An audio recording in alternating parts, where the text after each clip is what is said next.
السلام علیکم ناظرین، آپ کو بتائیں گے کہ عائشہ اکرم پر قاتلانہ حملہ ہوا ہے اور وہ بال بچ گئی ہیں۔ عائشہ اکرم کے اوپر یہ حملہ کس نے کیا ہے اور کہاں سے ہوا ہے، اور یہ اب عائشہ اکرم کس حالت میں، آپ کو سب سے بارے آگاہ کریں گے۔ لیکن اس سے پہلے اگر آپ نے ہمارے چینل کو سبسکرائب نہیں کیا تو سبسکرائب کریں، پلیز بیل آئیکن کو بھی ضرور پریس کر دیں۔ ناظرین، آپ کو بتائیں گے کہ لاہور ٹول پلازا کے اوپر عائشہ اکرم موٹر سائیکل پر کسی آدمی کے ساتھ سوار جا رہی تھی۔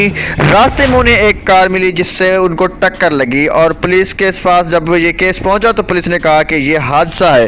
تاہم سوشل میڈیا پر یہ بات چھیڑی گئی کہ یہ حادثہ نہیں تھا، تاہم یہ عائشہ اکرم کو قاتلانہ اس پر حملہ کیا گیا اور ان کو مارنے کی کوشش کی گئی۔ اب اس کے شواہد کیا ہیں آپ کو بتاتے ہیں کہ عائشہ اکرم کو کار سے کیسے ٹکر لگی۔ اب شواہد یہ سامنے آ رہے ہیں کہ عائشہ اکرم جب موٹر سائیکل پر جا رہی تھی تو ان کے ساتھ ہی ایک کار آئی، اور اس کار والے نے عائشہ اکرم کے موٹر سائیکل سوار کے ساتھ ان کو روکنا چاہا تھا، تاہم عائشہ اکرم کے سوار نے نہ روکنے پر اس نے اس کو ٹکر مار دی، اور عائشہ اکرم کی تصویر آپ دیکھ سکتے ہیں، وہ ہسپتال میں موجود ہیں۔